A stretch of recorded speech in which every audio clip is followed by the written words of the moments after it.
So hi everybody and welcome back. This is a video I wanted to do about some recent Porsches that have been very interesting in the modeling realities, of all the modeler enthusiast modeler of the GT cars. This is probably what on the market you can have like the most recent stuff. And of course, I will start from this one, that is the Porsche 911 RSR, they call it. It's a 991. It's the pink pig that raced Le Mans, I think, in 2018, winning the category, of course, and it was an RSR. So there is always a big controversial and sometimes not so easy to understand definition between the differences between the gt3r and the RSR. Basically, sorry, the main difference is that usually the RSR cars are the works cars, so it's the biggest categories, the more powerful versions, usually produced by the factory itself, or like we knew in the most recent years by Mante Racing, that was, I think, absolutely also the same making this pink pig. Basically the Mante Racing, it's a German company that started like a not a tuner, but the team, like Michelotto, fixing the race car in behalf of the company, and little by little the quality of the works that they do became so high that Porsche itself encharged the Mante Racing like to be the GT departments for their cars, so officially admitted by Porsche. Sometimes when I was working in the motorsport, I discovered over the skin of the team, of course, that when the company doesn't, the main factory, I mean, of the racer doesn't help you in the develop of the racer, is very often a mess, because you have to touch a project that was studied and produced for the street use. So everything, the suspension, the weight, the distribution, everything is settled in the way to be reliable and in the way to be made to last, so with a minimum of maintenance. And of course, when you go higher up in the level of a vehicle, you go higher up in the level of basically of the cost of this stuff. So it's not so easy to modify this racer and to have at the end something that is performing, because you can go and touch parts like suspensions and so on, making your own setup. Even worse when you start to touch the engine, and very often, I remember with Ferrari was something really disappointing, every time that you use it to touch the engine of a Ferrari because it was thinking to improve the power and so on, usually the car became less performing than the original. So it was nearly funny. There was really few guys in Europe able to make performing Ferrari. I don't know about the American world because I was so much related to the European race cars reality. And I remember that, for example, in the early 2000s, the only company, remember, that was able to do something really good over Ferrari was the British ProDrive. ProDrive was a company that later on they switched to Rally Championship. They made the Subaru in the WRC, so it's the World Championship of Rally. And back in the days, they were making the Ferrari 550, the famous Ferrari 550, that wonderful, amazing line. That was the only company making a good work over Ferrari, because all the others, okay, we still were a little before the arrival of Michelotto company that provide IFA course and so on, but basically all the racing Ferrari are made until I think the 296 GT3, the last one that is racing right now in these categories. They were made by Michelotto company, Michelotto from Padova, so it was a subsidiary company making them. And even before it was the Abarth from Turin was making the Ferrari GT cars, so it was not Ferrari itself the main factor involved in it. They became completely involved in that type of motorsport just with the recent arrival of the 499P, the hybrid hypercar that won Le Mans a couple of times, and with the 296 GT3 that was a factory-made car. So, when the company itself invests money to do such works, became something really big. And that was the history of this RSR. So it was Porsche itself that allowed Mante, like the race department, to develop this stuff and to become so competitive, And just switching on the model, I wanted to do this video to make a little clarification, because sometimes when we talk about this type of 911 is a little bit tricky, because all these titles that they have: 911, 991, 992, RSR, GT3, GT3R. What the hell? So it's not so easy to discover the different versions, even more in the last one. First of all, we remember that the 911 had constantly the name 911 basically is the Porsche. Porsche made the Cayenne, the Taycan, all the other cars, that they are, of course, they are real Porsche, but the feeling of the people buying these cars is not like when you say, I got a 911. So 911 is the name that they get since 1969. It was always the same car, and they always constantly look the same. If you look closely, it's not so easy for somebody that is not a true lover of this series to spot the difference between a 997 to a 991 to a 992. So let's see together which are the main difference.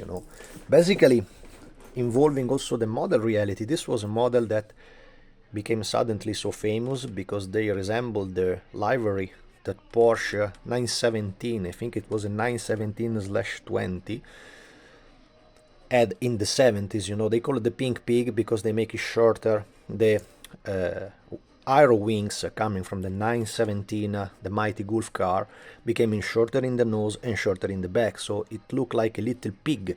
It was a little too much compact, so they wanted to rename that car like a pink pig, and that's why they made a funny livery. Back in time this was something that could be made. It was an official Porsche, so they could make something that resembled the butcher cuts of the type of meat that you usually can buy from the butcher, giving the German names.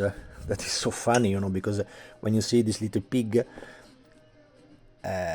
you see there is all the names. That is the I don't know, the shoulder, the filetto, that part, they are all named in like if you divide the body with such funny stuff. There have been also a 996 that was resembling this type of livery that raced in the 90s, I think late 90s. And I found the decal for that 996. It was a 996 RSR, I think, because back in time they still didn't divide the category in GT3. Still the GT3 didn't exist. We just had the RSR, the official Le Mans car, plus the GT1 and the GT2. Then little by little they make all the biggest category became, because of the prices, of course, because of the cost involved, they change the category every time. So currently it's the GT3, what was back in time the category of these generically GT cars. And the car won in 2018, and it was fun because I don't think that Follett did it also here. They also made it fun also there. Please do not pet the car. That was extremely funny. Plus it was a winning car because the car was extremely performing. But basically the main difference with the ordinary series coming from the 997 was that they switched the engine. The 911 always had this foolish idea to have the motor that was behind the rear axle, so it was everything behind this axle. So for the weight balancing, it always had been something extremely messy. If you owned the 911 back in the day, like I did, you remember that it was a little bit tricky to drive it because you kind of feel that the car was overtaking you, so it was not so easy to handle. It was really something that the weight was, I think, not making you so confident that you can handle the car so easy. You had to be a very, very skilled driver to handle those cars. But if you are a skilled driver, they were incredibly performing. So back in the days, they started to do something that was basically a prototype derivated from the producing of the series. And back in 2000, from 2015, I think the main vehicle produced by Porsche was this latest evolution after the 997, nicknamed 991. You discover at once this type of model, mostly spotting at the rear lights, because if you see this one, for example, this have very, very small rear light. Instead, the 997 still have a little wider one. I made the racing conversion for the latest version of the 997 gt3r. That was the car used until 2013 and 2014 and 15, still racing it today, but in private team for the Nürburgring and so on. But the real car was basically a switching point between the 997 categories producing car to the 991, so they take some little time to develop a proper racer. Basically the main difference with the production of the 997 to the racer of the RSR, that have nothing in common with the production of the ordinary 991. Ordinary 991 is the luxury Porsche that you can buy my opinion, are one of the nicest, and they are always the nicest because the 992 is even nicer. So became very comfortable. They have a special system in the engine that allow you to drive that in very low run per miles, and is also quite cheap in fuel consumption. So it's not that you say like back in time, you have Porsche make 3 kilometers with a gallon, so something like that. And this model became completely different because basically it was a prototype featuring the engine in a forward to the axle position, so became a central mid-engine, to have a better balancing. You discover them at once because usually the rear hatch was painted in black because basically under there was the direct access to the engine. That was different, became different in the latest GT3. GT3 is different for. Once again, remember that we are just dealing with the prices of the develop of this type of vehicle, so it's every time too much. So became too much. The category may be raised for 2-3 years. That's why with the latest category after COVID, they started to use the GT3 car like something that lasted for many years. The GT3 is basically racing in the same type of cars without many major modification, I guess, from 2016. So they made 2016, 2017 until 2020. Then we had the COVID era and nothing happened for 2 years. Remember what they did with the NSX. They started from 2018. I first made the first car copying the Castrol livery that raced at Spa 24 hours in 2018. But then the car with minor adjustment, modeling, talking, it was quite big because it was basically all the aerodynamics that changed, but it's an external part of the car.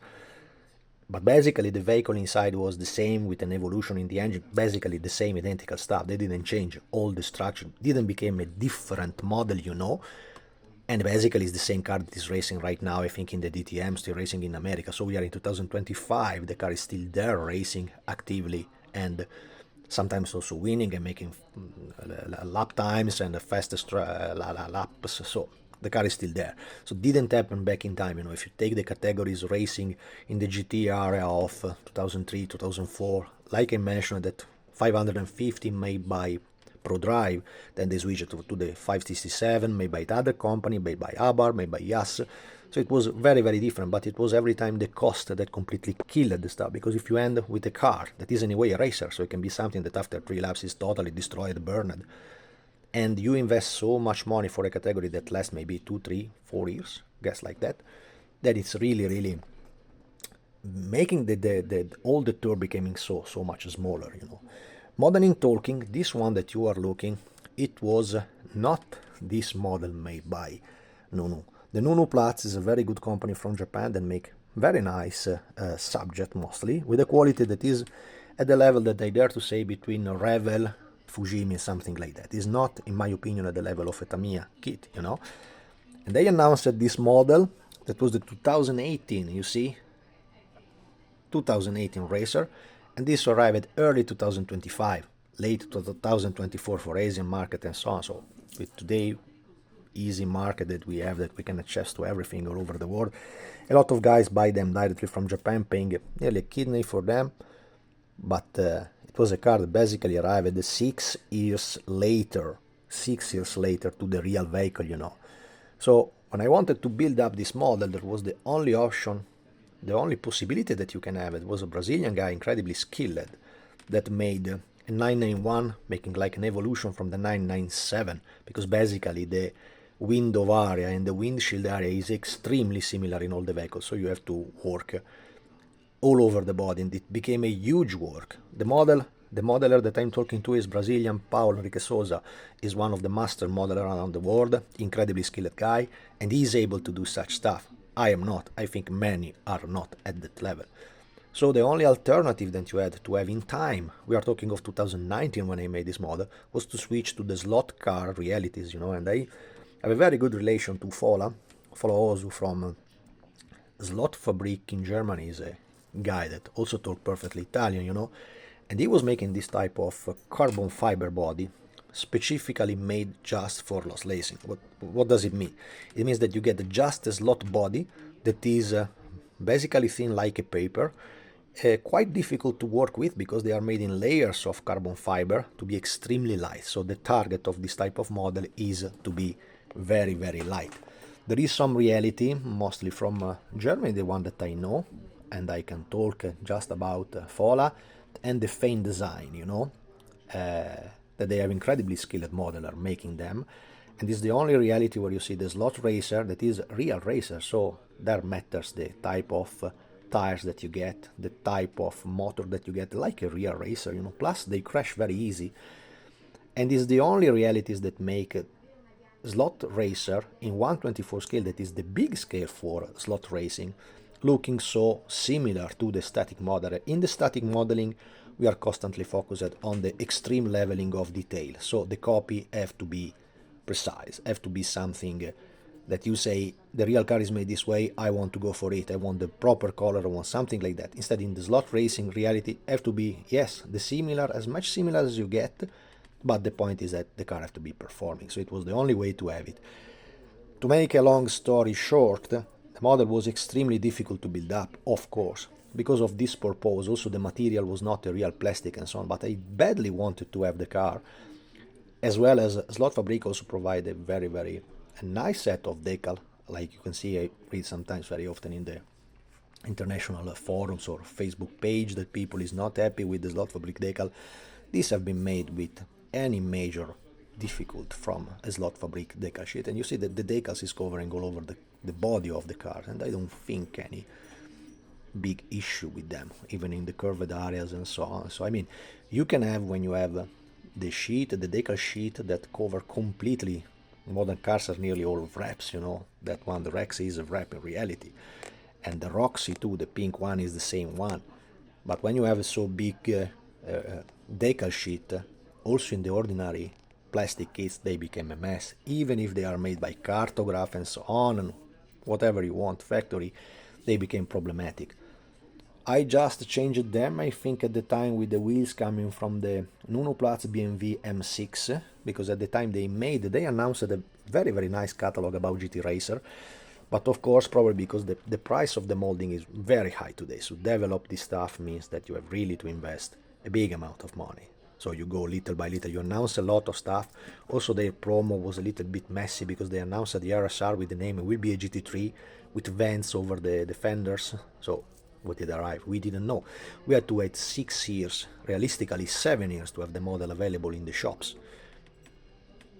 And that was hit. So when I made it, I was extremely satisfied. This is the result that you can have with basically a slot racer car. You know, the intake, the inner part, sorry, of the cockpit was, I think, completely made, modifying from the picture that I get, something that was with the central dashboard, not the upper part of the dash, but the central console was coming, I think, from an AMG Mercedes, something like that. So the seat have been taken by another type of racer, not, of course, the correct and proper 991. Didn't exist anything of the 991. I think I made just one before of the first 991, converting a die cast into the racer. That was a huge work that I still regret that I didn't made copies in resin, because back in 2015 I started with this 991. It was the one made for the 50 years of the history of Porsche, with the typical 911 white, black, gray and red livery, you know. And it was a huge model, you know. In my opinion, was one of the most hardest model that I ever made, you know. And then I found this, and of course, if I can buy, I'm the first one in admitting that if I find something that is, in my opinion, decent model, you know, I go for it and buy for it. It's anyway much more easy than to build up from myself. When I do model for myself, means that really there is absolutely nothing around that I can be satisfied with. So for me, this is was a miracle to find it, you know. Then arrived on the market this one, and basically, if we compare the main body made by Nunu Plus, let's place them together to have an idea. Basically, we were not so far away, you know, from the real object. Try to make it aligned, you know. Of course, there is a slightly different in the wheelbase, because when they are made, I think that Slot Fabric made this one after, like they used to do, after a 3D file, that back in 2018 was still quite embryonal level, so it was something probably that you cannot sell so easy like they do today. We didn't have the home printer for the stuff, so you had to have a master with some people that have the machine to make it. It was quite tricky back in time. I think I made my first 3D model making the Lancia experimental composite vehicle. I think it was back in 2008, something like that. And I remember that just to have a body that was much more ugly than the stuff that you can homemade today, and it was costing about 2,000 euros. Just that body, you know, was made by a guy that I knew that was making this stuff, and he told me. So I just used the body to make a copy, convert, and make a very, very short range of that specific Group S Lancia, you know, because we wanted to have a special one in the collection. It's slightly different in the wheelbase, as you can see, mostly because the slot racer have a static wheelbase, so it's not so easy to adjust the wheelbase depending from the body that you have. There is always something different in their wheelbase, but the overall look is absolutely taken, you know. Also the width of the model is basically the same. Yes, there is some difference in the details. For example, the escape hole on the roof is slightly different. Not so sure if the one from Nunu Plus is correct, honestly. Basically the windshield is identical. All the appeal of the model is the same. There is just that, remember, this is an artisanal model made in 2000. I think from the master, let's have a better light over. I think the master have been made, guess, something like during 2018, so you didn't have any design from the company, you didn't have any authorization to make it up. You just made it by your own, you know, like video game stuff. And I'm anyway quite pleasant with it, you know. I think it's really, really convincing. Yeah, there is a lot of little differences between the models, you know, if you see them carefully, of course. But basically, if you cannot have anything, I think that was pretty satisfying stuff. Neither so expensive, honestly, it costed like a racing kit. But remember, they were specifically made just for slot racing. So you basically, from this company, you get the body and you get the decal, that in my opinion is the basic that you have, plus a vacuum-formed part for the windshield part. So it's, you need to be a little experienced model to do the stuff, you know. But basically, the overall appeal of all the model, I think, is absolutely taken, you know. I think is absolutely taken. So I'm really satisfied with it. Yes, of course, also the front fuel intake gauge is different from the other. But this is a kind of handmade stuff, handmade in the production, and made in the master, and made by me. And that is an ordinary kit that you can buy today after 6 years. So let's switch now to something that can be also interesting, I think, because recently what happened in the real world, being the RSR, the works car, so the factory racer that was available in that livery, then they made the commemorative livery in Rothman's colors, and then they made, I think, other 2 or 3, you know, there was colors for them. Then they are still active and racing, you know. And I think for this other version, of course, if I already made the piggy car, I will not make it back. And the decal set that I get, you know, that I like, a livery car and a Marlboro car and a commercial car, a Coca-Cola car, is this nice livery. This is a decal set made by SK Decals. SK Decals is, in my opinion, one of the best ever that you can find around, you know. And it's complete decal sheet, neither surprise, honestly. I took it from a spot model in Spain. And I will do this model again, because usually when I already made a model, it's very difficult that I made the same subject if it is not one of my models that I want to do, like the Dino 206 or like the Ferrari 430 GT2.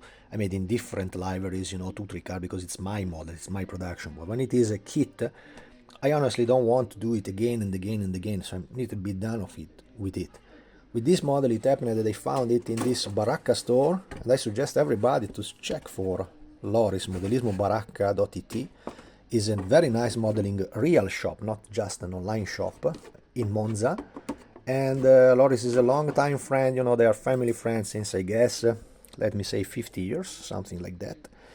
And the price, for example, that I get for this was, as you can see, 56.5 euros, but this model was in offer, so they offer it for nearly 10 euros less, so I paid $45 for it. And I think at 45, this is a tempting bargain, you know, because what you save in the kit, you can buy a decent decal sheet and make a different livery. The kit is absolutely sweet to build up. There is plenty of building online of the ordinary modelers that want to enjoy the kit that they build up in the best way they can. Many of them, honestly, in my opinion, making it a little too bit glossy of what it looks in reality, because the car is a wrap.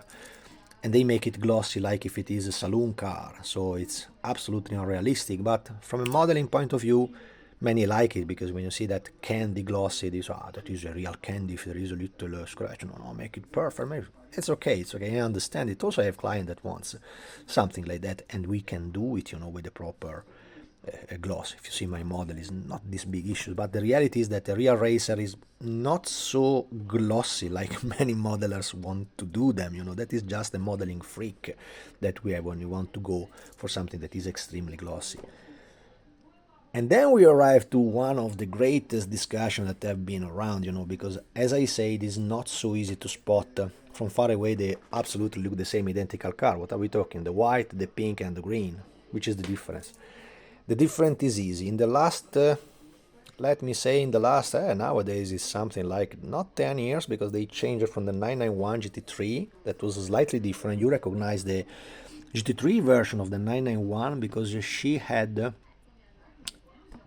vents over the fender. And first of all, if you look closely at the model, you have to see the line that is crossing the front headlamp. You see there is the line of the bumper there, that in the 992, that is the following one, the one the racing at today, it is in that way. You see where the line is? Look, the line of the front bonnet. It's completely different car. So in the front you spot them at once. Of course, from far away they look identical. They are the same identical Porsche. It's always the same Porsche. You look at the front air intake, but they are completely different. Another huge difference that you spot, many people look at this air intake that is similar. This is on the 991, that is on the 992. To make it clear, the reality, it happens that they switch from the works RSR official cars to the GT3 that was the client version, even made by Mantei Racing. And the Rexi has a special history because it was a winning American Porsche racing in the IMSA series that had the livery made by a kid. So every time that is involving a kid is funny, is cute, so it's okay. And this kid designed, of course, like everybody have been a kid, everybody have a kid here, so every kid loves dinosaurs, so they decided the big T-Rex, and they applied the design of this kid with an artist placing over the body to make it become a wrap of the GT3 Rexi Porsche. It is the famous Rexi one. If you Google for Rexi, you understand completely what I mean. But then really the point is that the cars are two different models. Let's play them together to have even more clear. So despite the wheelbase is similar, being longer in the modern 992, you see how longer is the car. Not only became longer, but it became much wider. So the GT3 compared to the RSR, this is because of the evolution of the model, became much wider, not so much on the back, but very much on the front. So the front end became completely different shape. That is the Alpha model kit. Currently is the only company providing the gt3r based on the 992. They call it anyway 911 because the series anyway the 911 saga, but the model is 992. And here you can spot all the difference. The car is extremely different in the front, in the side, in the back. The easiest way to spot a 992 compared to a 991 is just to see at the light, not only of the front light, not only at that side intake, but the immediate detail that tell you that is a 992 is to look at the rear lights. The rear lights in the modern 911 is a complete long line of lights that is divided in the 991. So that is the most evident difference, that you can spot at once. Plus, of course, if you look carefully, the car, it looks like the previous model, but is completely different, okay? To be honest, I also find that I didn't know that it happened. I also find an RSR of this year's made with the livery of the Rexi. So it was based on a 991, was another one that races probably in a different race or from a different company, but they love it so much, this stuff. And they made another Rexi with the same decal sheet, so that's why I will collect. As you see, I have two of them here, because the car is too nice. I really want to do several of them. I was also planning to make a production of my own, because as you know, that model has been modified by me. It's not a huge modification, but is a kind of important modification, because I really don't know why. Probably for a matter of time, it was just probably a slightly mistake that they did. Alpha Model Company made a slightly mistake in the front end. If you look, many models also made very well by modelers, there is the missing of the front tire intake and the different line. You see, the front bumper line is different there, and many modelers don't correct it. They don't correct it because it's a little bit tricky to work. It's not like a plastic car like this one that you just make a cut and then you deal with ordinary plastic and so on. We are talking of very thick resin, you know. The model that I do in resin are extremely thin.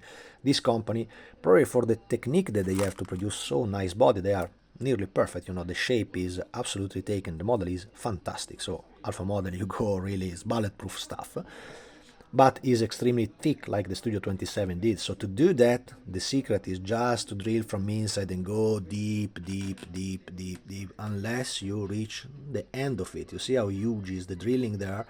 Consider that such a resin part was in the same way also there. So you had to drill, being very careful not to eat the resin part, taking the air intake with the radiator inside, with the two referring points for the assembly of the radiator. And then under here there is a huge spoiler that closes completely the under part of the body, you know. So that's the secret how to do it, you know. Is secret of Pulcinella secret, you know. It's something that many modelers already did, I think, in the same way of me, because of course if you just go on scratching the front end of the part, you will make a mess, because the resin is extremely hard to work with and not so easy to reshape. So even if you drill, it's very difficult to make a clean work in that area, you know. Little more easy to reshape the front end of the panel line, because you basically close with filler the old existing line, and with the dime you recreate a panel line that really resembles the front end of the Rexi Porsche. Plus, for this specific model that you see in this bright green, have been a test that I made to find the proper green. Very often we see models also well done, you know, very glossy usually, very glossy usually, but the tone of the green is not convincing for me. And then I made a little research about that, and then I end with Tamiya colors, you know, and it's always better to work with Tamiya color and Tamiya primer to avoid incompatibility with the base of the color that you are gonna to use. And I used the white primer that gives brightness, so the car became basically of this color. The Alpha model kit arrives in a wonderful pale yellow resin, so it's anyway a yellow tone under that. And I made it completely in white primer from Tamiya. There is that fine primer that remains semi-gloss. And over there I placed the TS22 color, so basically the combo color that I did was this one, you see. Now I am in a dark room, so the color looks anyway a whatever green. I posted some picture of the car in the sunlight, so you could see absolutely which is the difference, and the brightness of this color is much lighter than the park green, to have an idea. My idea was in the beginning, like many modelers suggest, to go with the park green, but the park green looks very nice and very, I like to say, full green, but it was not so bright like the real one. There is picture where this one is nearly yellow, like a signal green, something like that. It was something from the road sign, you know. So you have to go for something that is extremely convincing for the color. So that is probably the biggest issue of the Rexi. Will be a different story with this one, because this model, right now we have a situation where the model from Alpha models, they have just been reissued. That's why I give up for my production, because my idea was, you know, that I do models for them, I do promo for them, because basically they do very nice stuff, very nice stuff. But I was missing that one. So at the time when I started this cooperation, I asked that one for a racer. You know, they basically do street cars that are amazing, very well done, but it's not my cup of tea. So I wanted to do some racer. And the guy there told me, I'm sorry, Paolo, but we finished the model. The model was completely sold out. That one in the blue one. That's why I saved one from George in Greece. I paid for it, so I bought it, and not this big issue. I mean, if I have the model from the company, we made it for them, okay, no problem. But if I really like the model, I buy them, so it's not an issue, you know. I buy everything here, so I buy this, I buy that, I bought everything here, so okay. And probably this second one I will probably finish into a Manthey racing car, with that yellow and green racing at the Nürburgring.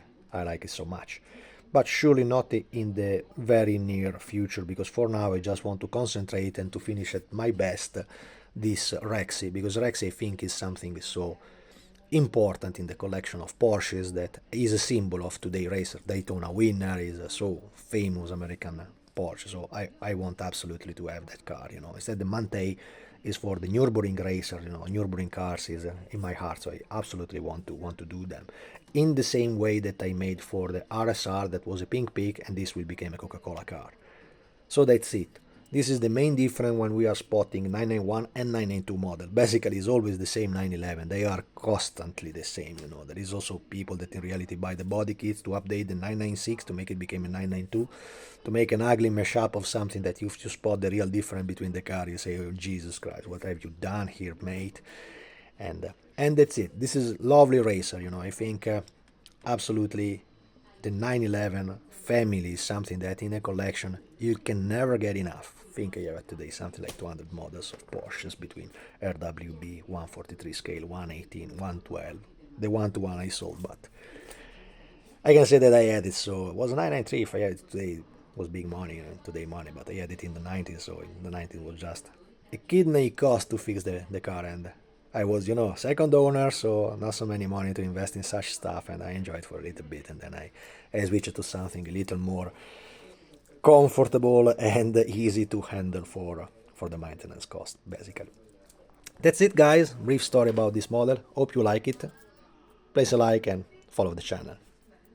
See you in the next.